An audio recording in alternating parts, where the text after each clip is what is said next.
Hello food lovers, welcome to Success Life Mantra. ఇవాల్టి special ఎంతో మందికి ఇష్టమైన ఉల్లి పెసరట్టు మన హెల్తీ ఈటింగ్ స్టైల్లోని బీట్రూట్ అండ్ క్యారెట్ టచ్అప్ తోటి చూద్దాము. పర్ఫెక్ట్ రెసిపీగా. ఎందుకో తెలియదు, పెసరట్టు తింటుంటే రుచిగా అలాగే క్రిస్పీగా ఉండట్లేదు అనుకుంటున్నారా? పెసరట్టు అంటే అందరికీ ఇష్టమే కదా. అలాగే రెగ్యులర్గా తినే ఫుడ్ అయినా కూడా ఈ టిప్స్ ఫాలో అయితే అది ఎలా చేసుకోవచ్చు, చల్లగా అయిన తర్వాత కూడా ఎంత బాగుంటుంది అనేది ఈ రెసిపీ చూశాక మీకే అర్థమవుతుంది.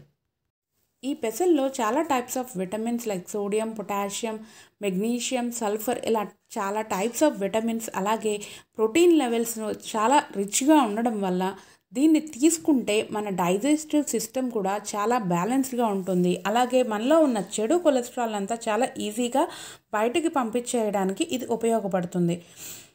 అలాగే బ్లడ్ సర్క్యులేషన్ అంతా ప్యూరిఫై చేసి మంచిగా ఫ్లో అవ్వడానికి ఇది ఉపయోగపడి మనకి హార్ట్ ప్రాబ్లమ్స్ కానీ, డయాబెటిక్ రిలేటెడ్ కానీ, అలాగే బ్లడ్ ప్రెషర్ రిలేటెడ్ కానీ ప్రాబ్లమ్స్ ఏవి కూడా మనకి అటాక్ కాకుండా ఇది ఒక ప్రొటెక్టివ్ పవర్ లాగా మనకి పనిచేస్తుంది. ఫైబర్ కంటెంట్ కూడా ఎక్కువ ఉండడం వల్ల మనకి మన బరువు కూడా చాలా బ్యాలెన్స్డ్గా మెయింటైన్ చేయగలుగుతాము. అధిక బరువు ఉన్నా కూడా ఇది రెగ్యులర్గా యూస్ చేయడం వల్ల బాడీ అనేది బరువు అనేది కంట్రోల్డ్గా అవ్వడం మనం చూడవచ్చు. సో ఇన్ని బెనిఫిట్స్ ఉన్న ఈ పెసరట్టు రెసిపీని ఎట్లా తయారు చేయాలో ఈ వీడియో ఎండ్ వరకు స్కిప్ చేయకుండా చూసి మీరు కూడా ట్రై చేయండి. సో ఇప్పటి వరకు మన వీడియోస్ని సబ్స్క్రైబ్ చేయకపోతే కనుక సబ్స్క్రైబ్ చేసి పక్కనే ఉన్న బెల్ ఐకాన్ని ప్రెస్ చేస్తే మన వీడియోస్ మిస్ కాకుండా చూడటానికి వీలుంటుంది.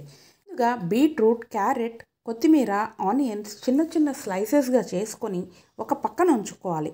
అలాగే పెసలని ముందు రోజే నానబెట్టుకొని ఒక కప్పు పెసలకి కొంచెం ఒక గుప్పెడు బియ్యం, అలాగే ఒక 2 స్పూన్స్ ఆర్ 3 స్పూన్స్ కొంచెం అటుకులు, అలాగే ఒక పావు స్పూన్ మెంతులు ముందు రోజే నానబెట్టుకొని ఆ పిండిని కలుపుకోవాలి. ఆ పిండిని ఆల్రెడీ నేను రెడీ చేశాను. కన్సిస్టెన్సీ కోసం కొంచెం వాటర్ కలుపుకోండి. అలాగే రుబ్బేటప్పుడే 2 పచ్చిమిరపకాయలు, కొంచెం అల్లం వేసుకుంటే తినేటప్పుడు కూడా చాలా ఫ్లేవర్డ్గా ఉండి మనకి తినాలనిపిస్తుంది. సో ఒక ఐరన్ ప్యాన్ తీసుకొని, ఐరన్ ప్యానే ఎందుకు చెప్తున్నాను అంటే ఐరన్ ప్యాన్ యూజ్ చేయడం వల్ల మనకి చాలా types of vitamins in the sense majorly iron deficiency అనేది మనకి రాదు. అలాగే నాన్ స్టిక్ యూజ్ చేయడం వల్ల దాని యొక్క పై పొర మన బాడీలోకి వెళ్ళి అది డైజెస్ట్ కాక చాలా ఇబ్బంది పడాల్సి వస్తుంది. సో అందుకే నాన్ స్టిక్ ప్యాన్ని అవాయిడ్ చేయండి. ఇంకా ఈ దోశ విషయానికి వస్తే, దోశ పైన మనం గార్నిష్ చేసుకోవడానికి రెడీ చేసుకున్న చిన్న చిన్న స్లైసెస్ అయిన ఆనియన్స్, బీట్రూట్, క్యారెట్, అలాగే కొత్తిమీర అన్నీ ఆ దోశ మీద వేసి కొంచెం సేపు మగ్గనివ్వాలి.